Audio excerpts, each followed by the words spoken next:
Рибарот и златната рибка. Одамна живеел еден стар рибар покрај морето со својата стара жена. Нивната куќа била мала, стара и сиромашна, а тие живееле само од тоа што рибарот ќе успел да улови. Еден ден рибарот отишол на брегот, ја фрлил мрежата и наместо обична риба уловил златна рибка. Но ова не била обична златна рибка. Таа можела да зборува на човечки јазик. Пушти ме, добар рибару, рекла рибката. Ке ти ја исполнам секоја желба ако ме пуштиш назад во морето. Старецот се изненадил од магијата на рибката, но бил добар и милостив. Не ми требаат желби, и рекол тој, оди и пливај во морето.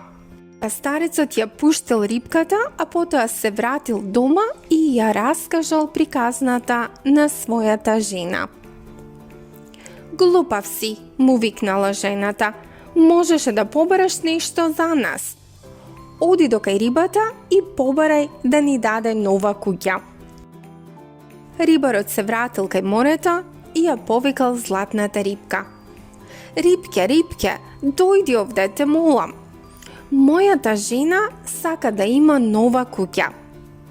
Морето засветкало и рибката се појавила и рекла: Оди си дома, стар рибаро.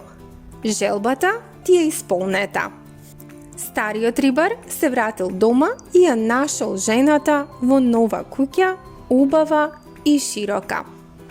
Но жената се уште не била задоволна. Оди кај рибката и кажи дека сакам да бидам кралица, рекла жената.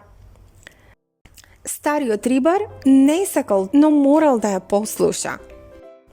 Така отишол кај морето и повторно ја повикал златната рибка. Рибке, рибке, дојди овде, те молам. Мојата жена сака да биде кралица. Морето се затемнило и рибката се појавила. И таа повторно му ја исполнила желбата.